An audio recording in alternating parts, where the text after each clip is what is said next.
2024 সালের 5ই আগস্ট বেলা 2:25।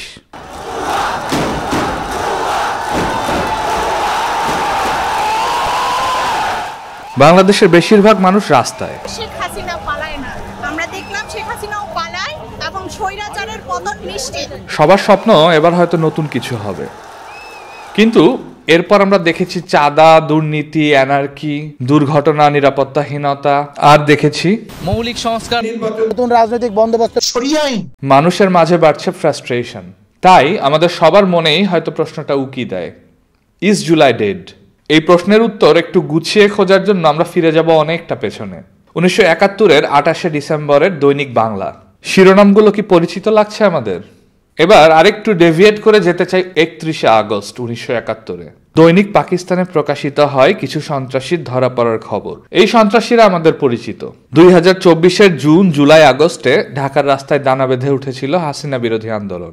আর 1971-এর জুন, জুলাই, আগস্টে পাকিস্তানিদের ভিত নড়িয়ে দিতে এই ঢাকা শহরে একের পর এক অপারেশন করেন মুক্তিযুদ্ধের 2 নম্বর সেক্টর কমান্ডার খালেদ মোশাররফ ও মেজর হায়দারের হাতে গড়া এই আরবান গেরিলারা, যাদের আরেকটা নাম ক্র্যাক প্লাটুন।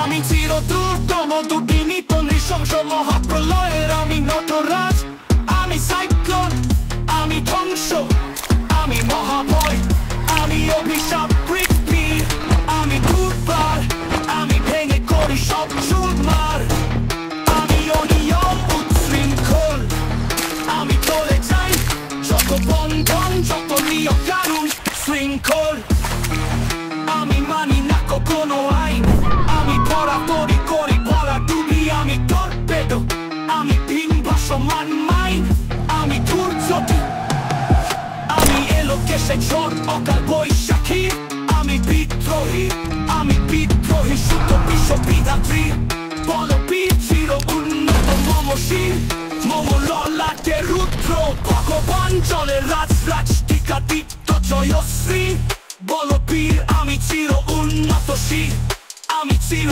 উন্নতশীল।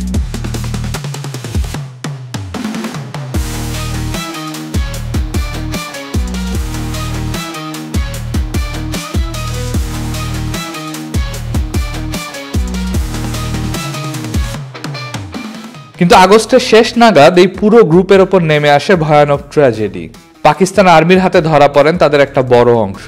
কিভাবে তারা ধরা পড়লেন এবং তাদের ভাগ্যে কি ঘটলো সেটা আমার মূল ভিডিওর থিমের জন্য জরুরি না, কিন্তু এই অংশটা এত টুইস্ট আর টার্নস লুকিয়ে আছে যে এই পুরো ব্যাপারটা একটু ডকুমেন্ট করা দরকার। 1971 সালের 29শে আগস্ট রাতের এই গল্পটা আমি তাই বলবো 5 ভাগে। 29শে আগস্ট 1971 সকাল 10:30-এ বন্ধুর বাসায় তাস খেলতে গিয়েছিলেন বদিউল আলম বদি। আমাদের মধ্যে 3-4 জন, না না না না না ও তাস খেলতে গিয়েছিল। তাও গিয়েছিল ঢাকা কলেজের প্রিন্সিপাল বাসায়। ওর ছেলে ওর ব্যাচমেট ছিল একই সঙ্গে। ও পালাতে চেষ্টা করে কিন্তু বাট হি ওয়াজ কট। এই বন্ধুটির নাম ফরিদ। ফরিদ আর বদি এক সময় একই সাথে এনএসএফ করত, যেই দলটা ছিল মুসলিম লীগের ছাত্র সংগঠন, মানে অনেকটাই সেই সময়ের ছাত্রলীগ। ফরিদের বাবা ছিলেন ঢাকা কলেজের প্রাক্তন প্রিন্সিপাল জালালউদ্দিন আহমেদ। খুবই ইন্টারেস্টিং বিষয় হলো এই জালালউদ্দিন আহমেদ হলেন আওয়ামী লীগের নেত্রী আইভি রহমানের বাবা। সো এই ফরিদ হলো আইভি রহমানের ভাই ও আমাদের প্রিয় পাপনের মামা। জালালউদ্দিন সাহেবের আরেক মেয়ে শামসুন নাহারের ছেলে হলো শফিক সিদ্দিকী, যে শেখ রেহানার স্বামী ও টিউলিপের বাবা। ফাইনালি তার আরেক ছেলে হলো তারেক সিদ্দিকী, যে হাসিনার অত্যাচারের অন্যতম সহযোগী। এই ফরিদের প্রতারণার কারণেই শহীদ বদিউল আলম এবং পরবর্তীতে শহীদ আলতাফ মাহমুদ, রুমি, জুয়েল, আজাদ সহ বাংলাদেশের ইতিহাসের সেরা বীরদের কয়েকজনের মর্মান্তিক মৃত্যু হয়। কিন্তু আওয়ামী পরিবারের সদস্য হওয়ায় এই ফরিদের নাম কখনোই সামনে আসেনি এবং বলাই বাহুল্য তার কোনো বিচার কখনোই হয়নি। বদিকে ধরার পর তার উপর নেমে আসে প্রচন্ড নির্যাতন। এক পর্যায়ে যখন তিনি আর পারছিলেন না, বলেন এমন কিছু সদস্যের নাম যারা ভারতে আছেন, এবং শেষ পর্যন্ত বেরিয়ে আসে একটি নাম, আব্দুস সামাদ।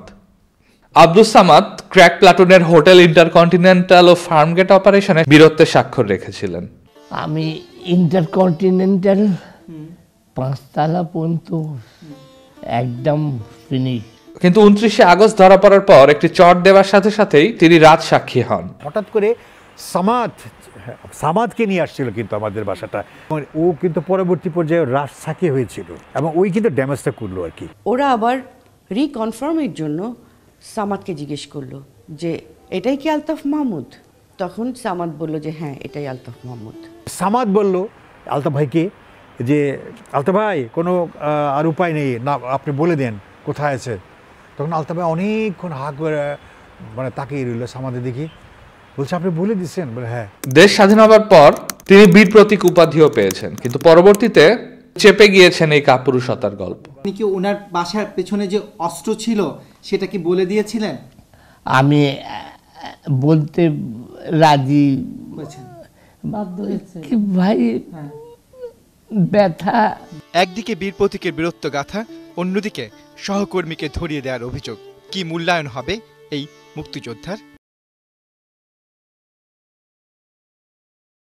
এক পর্যায়ে আর্মি হানা দেয় স্বপনের বাসায়, কামরুল হক স্বপন।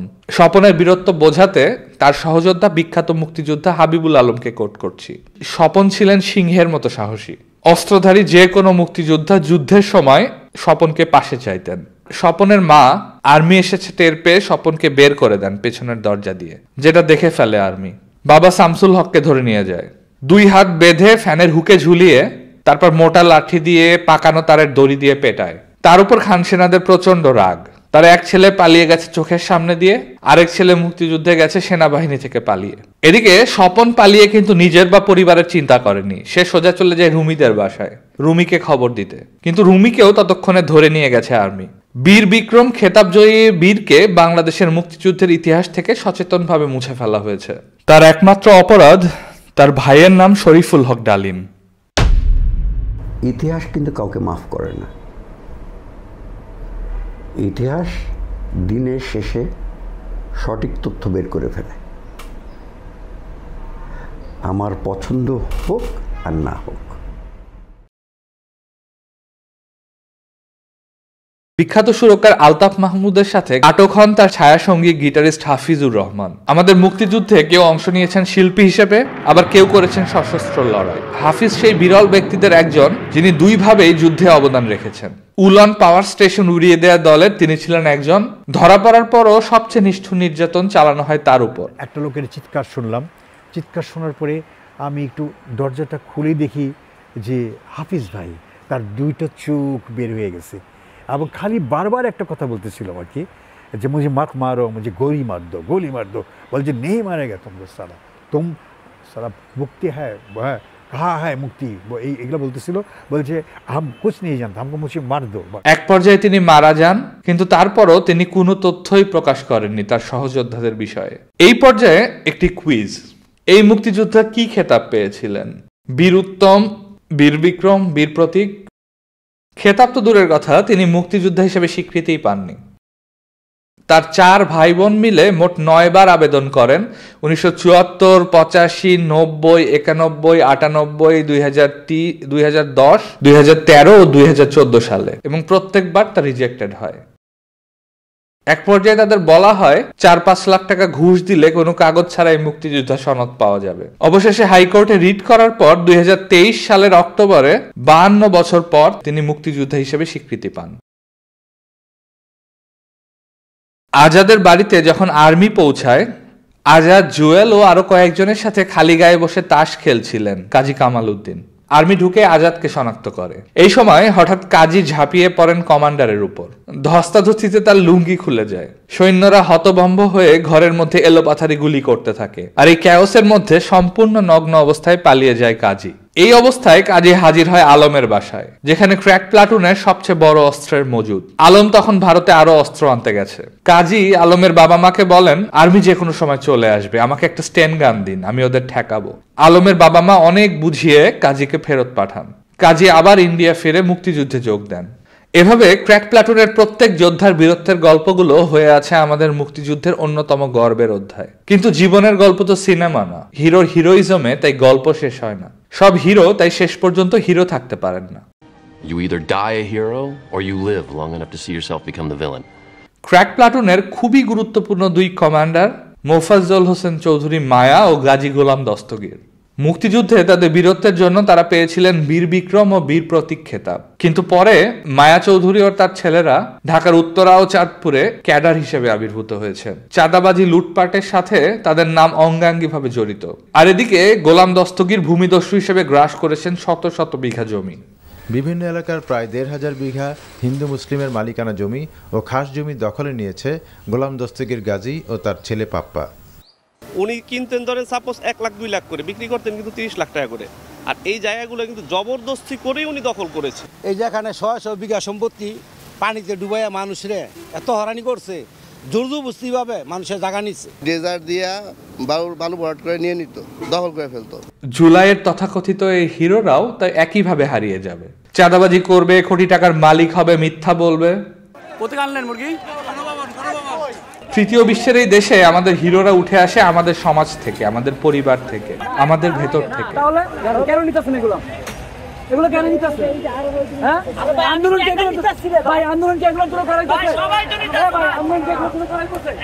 যেই সমাজে গেঁথে আছে অশিক্ষা, দুর্নীতি, আমরা চুরি করি, মিথ্যা বলি, ঘুষ দেই।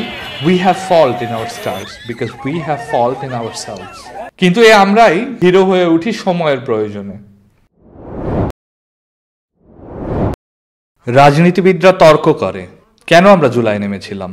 যে গণতন্ত্রের জন্য শহীদ আবু সাঈদ জীবন দিয়েছে, কারণ সংস্কারের জন্যই মানুষ রাজপথে নেমে এসেছিল, মানুষ জীবন দিয়েছিল। আসলে আমরা নেমেছিলাম এক প্রচন্ড রাগ থেকে। পুলিশের উপরে আমাদের অনেক রাগ। কেন রাগ? কেন এত? আমার ভাইকে মারছে। প্রচন্ড অস্থিরতা, প্রচন্ড অসহায়ত্ব, প্রচন্ড অপমান থেকে। দে ওয়ার ড্রাগড, তাদেরকে ড্রাগ করা হয়েছে যেন তারা বুক পেতে পুলিশের সামনে চলে আসতে পারে। আমরা নেমেছিলাম মাথার ভেতরে ভেসে আসা এক বিচিত্র বোধ থেকে।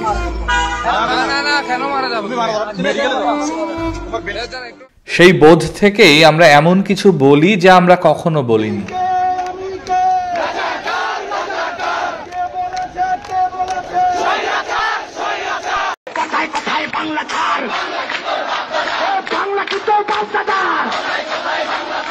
এই জল্লাদের উল্লাস মঞ্চ আমার দেশ না। বাবাকে বলে আসছি আজকে যদি মরে যায় আমার লাশটা যেন রাস্তা থেকে কেউ না তুলে। মারা গেলে গেছি, ওদের গুলিকে আমরা ভয় পাই না। একটা মারবেন 10টা আসবো, 10টা মারবেন লক্ষ আসবো। পিছনে পুলিশ আর সামনে স্বাধীনতা। এমন কিছু করি যা আমরা কখনো করিনি। আপদ না সংগ্রাম, দালালি না রাজপথ।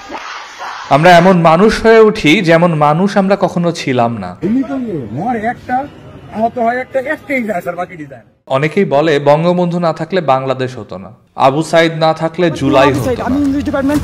আসলে ৭১ হতো না, জুলাই হতো না আপনি না থাকলে।